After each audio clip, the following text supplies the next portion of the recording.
Top quality और consistent performance के लिए सिर्फ सिल्वर पंप्स। टॉप क्वालिटी और कंसिस्टेंट परफॉर्मेंस के लिए सिर्फ सिल्वर पंप्स, नाम याद रखना।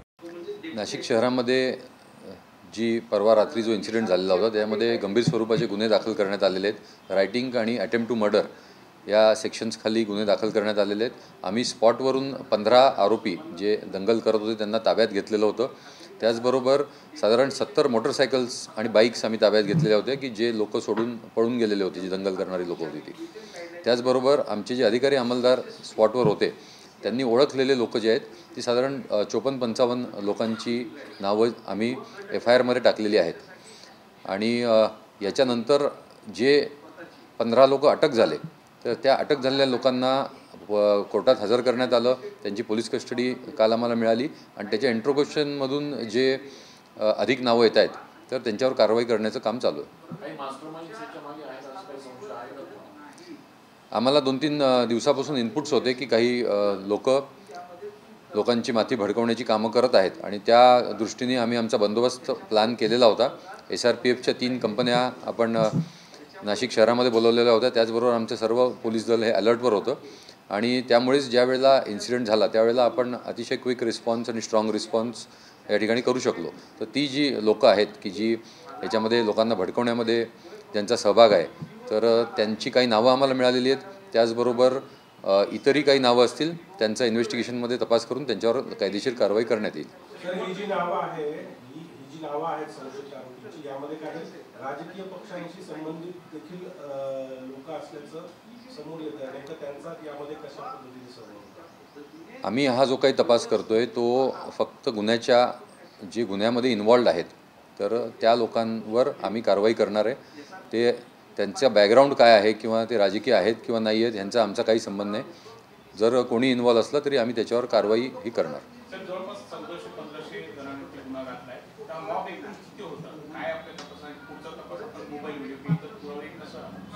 साधारण 1400-1500 लोक त्या ठिकाणी जमलेले होते। त्याच्यामधले ज्या वेळेला पोलीस त्यांना समजावायला गेले त्यावेळेला त्यांनी समजले नाही आणि त्यांनी दगडफेक चालू केलेली होती। पोलीसच्या 3 गाड्या फुटलेल्या आहेत। त्याचबरोबर 21 पोलीस अधिकारी आणि अंमलदार जखमी झालेले आहेत। तर याच्यामध्ये ज्या लोकांचा रोल आहे ते जे लोक त्या ठिकाणी आलेले होते तर त्या ठिकाणची चौकशी चालू आहे। जे लोक त्या ठिकाणी बघ्याच्या भूमिकेत असतील किंवा जे लोक आजूबाजूला राहणारे असतील ज्यांचा काही संबंध नाही आहे तर अशांना टार्गेट न करता जे खरोखर जे दंगेखोर आहेत किंवा खरोखर जे व्हायलन्समध्ये सहभागी होते अशांवर पोलीस डिपार्टमेंट कारवाई करत आहे। इन्व्हेस्टिगेशनमध्ये आमची इन्व्हेस्टिगेशनची टीम जी आहे ती पोचलेली आहे त्या ठिकाणी आणि त्यांनी तिकडचे फॉरेन्सिक एव्हिडन्स गॅदर केलेले आहेत। त्याचबरोबर जे सोशल मीडियावर काही भडकवणारे जे पोस्ट होत्या किंवा जे सर्क्युलेट झालेल्या होत्या व्हॉट्सॲप असेल किंवा सोशल मीडिया असेल तर त्याचं आमचं सोशल मीडिया आमची टीम जी आहे ती मॉनिटर करत आहे। Local police station, crime branch या सगळ्याच्या टीम्स ॲक्टिव्ह आहेत इन्व्हेस्टिगेशनमध्ये, डिटेक्शनमध्ये आणि अरेस्टमध्ये।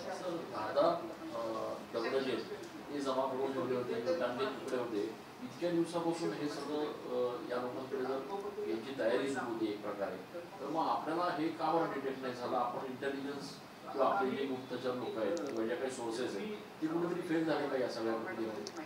आपल्याला जे इनपुट्स मिळाले होते 2-3 दिवसापासून त्यावरच आपण वर्कआउट करून सगळी तयारी केलेली होती। आपण प्रिव्हेंटिव्ह ॲक्शन्स या ठिकाणी केलेले होते आणि हा जो काही आपल्याला इनपुट होता इंटेलिजन्सचा त्याच्यामुळेच आपण यशस्वीरित्या अर्ध्या तासाच्या आतमध्ये हे सगळं काबूमध्ये आणू शकलो। कारण लोक जमा होणं, कुठे जमा होणं, काय होणं हा स्पेसिफिक इनपुट जरी आपल्याकडे नसला तरी अशा प्रकारची घटना घडणार आहे आणि कुठल्या बाजूनी लोक येणार किंवा कुठल्या एरियात जमणार अशी ढोबळ माहिती आपल्याकडे होती आणि त्याच मुळे आपण त्या माहितीच्या आधारेच आपण सर्व नियोजन या ठिकाणी केलेलं होतं। नाशिकच्या जुने नाशिक परिसरामध्ये दंगल झाली होती, आताही ज्यावेळेस दंगल झाली एकाच वेळेला अशा पद्धतीने दगडफेक होते। हे पूर्वनियोजित सगळा कट रचून हे दंगल घडून आणण्याचं काम केलं जात आहे। काय यामागचं इंटेन्शन आहे त्याचं? आपल्या नाशिकमध्ये किंवा आपल्या समाजामध्ये काही लोक जे सामान्य नागरिक असतात किंवा जे गरीब लोक असतात तर त्यांची माथी भडकवण्याची कामं, त्यांची माथी भडकवून काहीतरी पेटवून द्यायचं आणि स्वतः बाजूला राहायचं, अशा प्रकारचे उद्योग करत असतात. आणि याच्यामध्ये त्यांना आपण नेहमी त्यांना काउंटर करत असतो. म्हणजे जर एखादी इमर्जन्सी सिच्युएशन असेल तर त्यावेळेला करतो, किंवा नॉर्मल वेळेला पण अनेक इमर्जन्सी सिच्युएशन्स अशा वेळेला ॲव्हर्ट होतात आमच्याकडून. तर अशा जे काही लोक आहेत तर त्यांच्या ॲक्टिव्हिटीज ज्या आहेत त्या कंटिन्यूस चालू राहतात. आणि त्याच्यावर आता ह्या निमित्ताने ही जी काही घटना घडलेली आहे त्या निमित्ताने आपण त्यांच्यावर खूप स्ट्रॉंग कारवाई करू शकतो असा माझा विश्वास आहे. एक प्रश्न असा होतोय की मागच्या वेळेला अशीच परिस्थिती उद्भवलेली असताना यावेळेला कारवाई करायच्या आधी प्रोॲक्टिव्हली आपण काही लोकांना ताब्यात घेतलं असतं तर कदाचित एवढा मोठा प्रकार घडला नसता. आपले अनेक कर्मचारी जखमी झाले. आम्ही प्रिव्हेंटिव्ह ॲक्शन्स केलेल्या होत्या, लोकांना ताब्यात घेतलेले होते, जे क्रिमिनल्स होते किंवा जे आमच्यावर संशय होता त्याच्यामध्ये आम्ही प्रिव्हेंटिव्ह ॲक्शन्स केलेल्या होत्या. आणि मला वाटते त्याच्यामुळेच हा जो काही इन्सिडेंट आहे हा ज्या प्रकारे तो पुढे डेव्हलप झाला असता तो डेव्हलप न होऊन द्यायला आणि तो वीक राहायला आम्हाला यश आलं. म्हणजे बंदोबस्त जो तो कधीपर्यंत आपण शिथिल करणार होता बॅरिकेड्स वगैरे?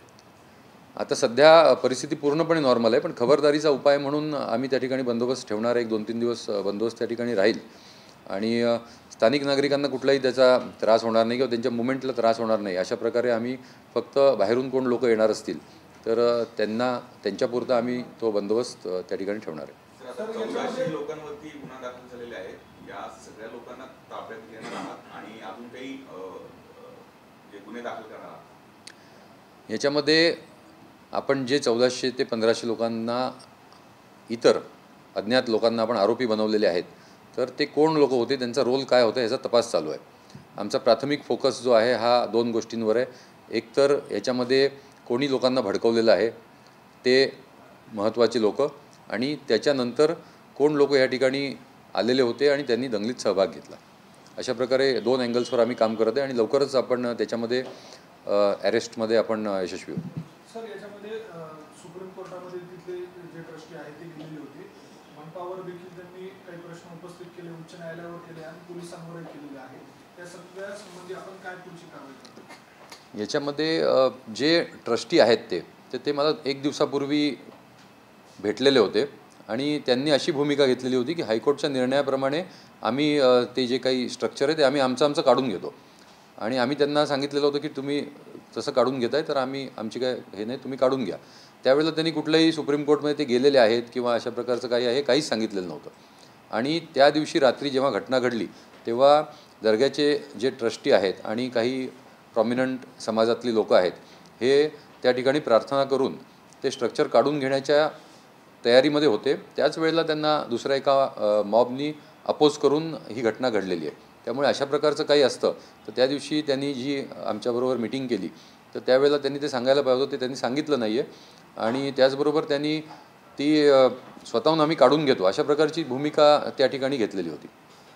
सर, याच्यामध्ये काही लोकांना जे आपण ताब्यात घेतलेले आहे त्याच्यामध्ये असे पण काही लोक आहेत का ज्यांचा याच्यामध्ये काही सहभाग नव्हता, ते घरी चालले होते तरी देखील त्यांना ताब्यात घेण्यात आले, असे 2 ते 3 लोक आहेत त्यांना असं ताब्यात घेण्यात आलेलं आहे? आम्ही जे लोक त्या ठिकाणी ताब्यात घेतलेले आहेत ते स्पॉटवर राईड करताना आम्हाला मिळून आलेले होते.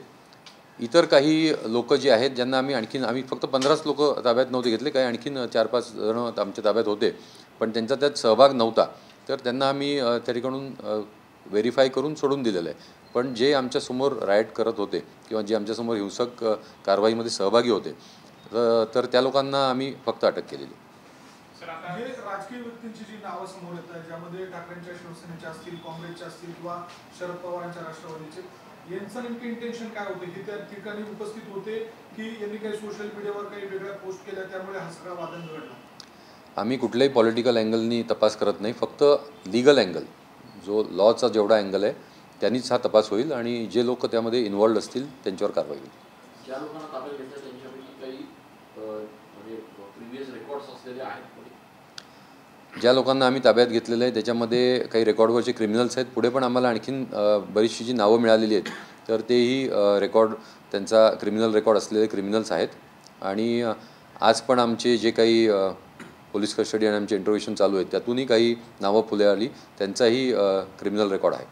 सर, विधी संदर्शित मार्गांचा काही समावेश आहे?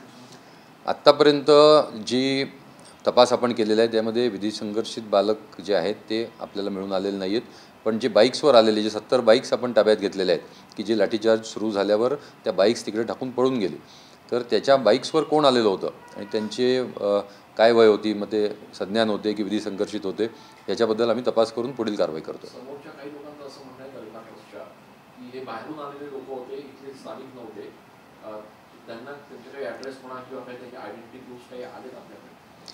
हे जे दर्गाचे जे ट्रस्टी आहेत तर ते पण त्या ठिकाणी त्यांना समजवायला गेले होते की आम्ही आमच्या मर्जीनी हे बांधकाम काढून घेतो आहे आणि तुम्ही याच्यामध्ये कायदा सुव्यवस्था प्रश्न निर्माण करू नका, पण त्यांनी पोलिसांवर आणि ट्रस्टींवर दोघांवर हल्ला चढवला.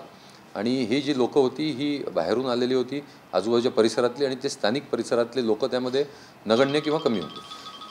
तर मागच्या 1 वर्षात अशा दंगलीसारख्या 2 घटना घडल्या, पण कारणं वेगळं असले तरी असे मापला आक्रमक करणारे जे लोक असतात अशा लोकांना आयडेंटिफाय करून काही ॲक्शन आपण घेणार. नाशिक शहरामध्ये ज्या 2 घटना घडलेल्या आहेत वर्षभरामध्ये, तर मागच्या घटनेमध्ये जी जुन्या नाशिकमध्ये झालेली होती आणि ही जी घटना आहे ती मुंबई नाक्याच्या हद्दीत झालेली आहे, तर त्याच्यामध्ये मागच्या वेळचे पण जे त्याच्यामध्ये डोकी भडकवणारी लोक होती त्यांना आपण आयडेंटिफाय केलेलं आहे आणि त्यांना आपण न्यूट्रलाइज केलं होतं. ह्या इन्सिडेंटमध्ये काही नवीन नावं आपल्याला समोर आलेली आहेत आणि ती आम्ही आता न्यूट्रलाइज त्यांना करतो आहे, त्यांच्यावर कारवाई होईल आणि पुढे ते पूर्ण सक्रिय राहणार नाहीत पुढे, याची आम्ही दक्षता घेऊ. सर, तुम्ही म्हणाल की ट्रस्टींवर पण हल्ला केला होता जमावाने, त्यांच्यापैकी कोणी जखमी आहेच का? या सर्व याच्यामध्ये पोलीस पुढे होते, ते समजवायला जसे गेले, जसा मॉब हिंसक झाला तसे आम्ही त्यांना मागे घेतलं आणि आम्ही त्या मॉबला फेस केला. त्यामुळे ज्या काही इंजुरीज झालेल्या आहेत त्या पोलिसांना झालेल्या आहेत.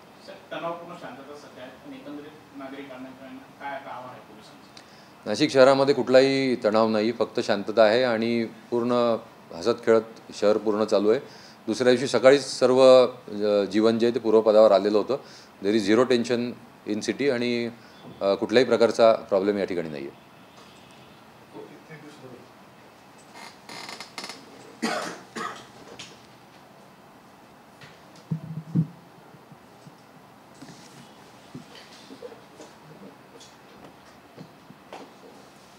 काल काटाळी सिग्नललाच होतो दिवसभर. काल दुपारी मी एक रिक्षावाल्याने आपल्या वाहतूक पोलिसाच्या अंगावर रिक्षा घालण्याचा प्रयत्न केला, जी बातमी केली काल. ती मला मिळाली, मी त्याला लगेच गुन्हा दाखल करायला सांगितलं. म्हटलं अटक करा. म्हणजे तो इतका तो अजिबात घाबरत नव्हता. म्हणजे ज्यावेळेस त्याने आपल्या ट्रॅफिक पोलिसांनी त्याला अडवलं, लायसन मागत होतं, तो म्हणे मी लायसन देणार नाही, काय करायचे ते करून घेईल, अशा पद्धतीची भाषा त्याने वापरली. आपले बंदोबस्ताचे काही कर्मचारी आणि पोलीस अधिकारी आले तिथे, त्यांना सुद्धा जुमानत नव्हतं. म्हणजे आपले 12-15 पोलीस होते, त्यांना कुणालाच जुमानत नव्हता. इतकी आगदावीची आणि धमकीची भाषा होती. मागच्या काही काळामध्ये आपण बघाल तर ऑटोज संदर्भात बऱ्याचशा तक्रारी आलेल्या आहेत. आम्ही एक 7,000 ते 8,000च्या वर कारवाया मागच्या एक 15 ते 20 दिवसामध्ये आपण केलेल्या आहेत. ज्यापासून हा विषय फ्लॅग झालेला होता तेव्हापासून आपण ह्या कारवाया केलेल्या आहेत आणि कारवाया आपण चालू ठेवतो आहे. आणि असा एखादा माणूस समजा जर आपल्याला जर अशा प्रकारचं बिहेवियर जर आपल्याला कुठे दिसलं तर आम्ही त्याच्यावर गुन्हा दाखल करतो. आणि काल पण आता तुमचा रिपोर्ट आल्यावर ते लक्षात आलेलं होतं की याचं गांभीर्य काय आहे, कारण तुम्ही व्हिडिओ पण काढलेला होता. तर त्याच्यामध्ये आपण गुन्हा दाखल करायला सांगून त्याला अरेस्ट करून त्याची व्हेकल वगैरे जप्त करा अशा प्रकारच्या सूचना दिलेल्या होत्या. पण अशा प्रकारचं कुठलंही काही असेल तर आपण निदर्शनास आणून द्या. आपण एक मेसेज जरी केला मला किंवा न्यूज जरी लावली तरी त्याच्यावर फटकन कारवाई होईल. ज्या आमच्या निदर्शनास ज्या गोष्टी येतात तर त्या गोष्टींवर आम्ही स्ट्रॉंग कारवाई करतो. एखादी गोष्ट राहून गेली असेल तर आपण प्लीज आम्हाला ते निदर्शनास आणून द्या. कोड आयडेंटिटी कार्ड या सगळ्या गोष्टींचा विचार केला जातोय आपल्याकडे, त्याच्या संबंधी काही विचार होईल? तुम्हाला मी कालचे फिगर्स सांगतो.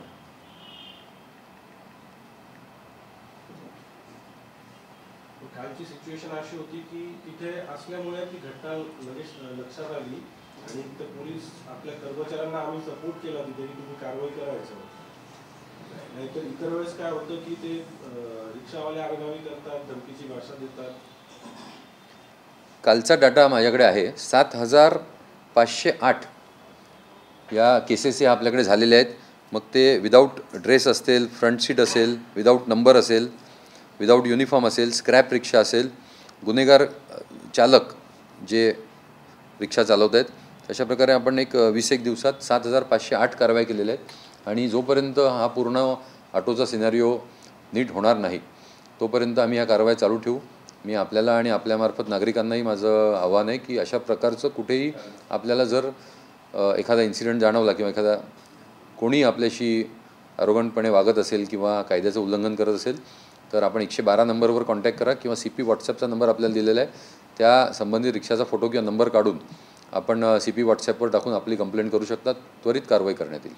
काल असं झालं सर तिथे म्हणजे आपल्या ट्रॅफिकच्याच कर्मचाऱ्याने फोन केला पोलीस स्टेशनला तर त्यांना सांगण्यात आलं की तुम्ही 112ला कॉल करा आणि मी स्वतः पोलीस आहे तर मी 112ला फोन म्हणजे तो डिले खूप झाला तिथे.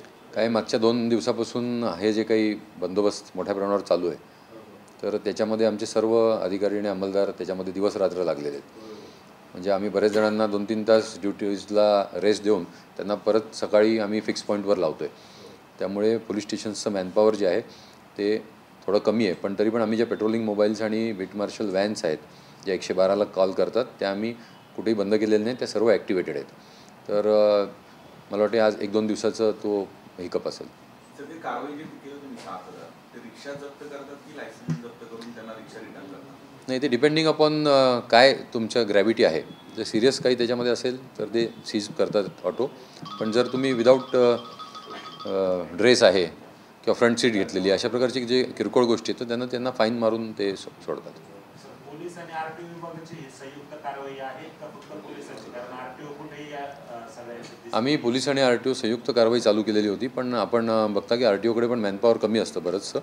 त्यामुळे आमच्या पोलीस स्टेशन्सना ट्रॅफिक ब्रांचला RTOला बरोबर घेऊन आणि RTOच्या विदाऊट पण म्हणजे RTO नसलं तरी या कारवाया करण्याच्या संदर्भात सूचना दिलेल्या आहेत.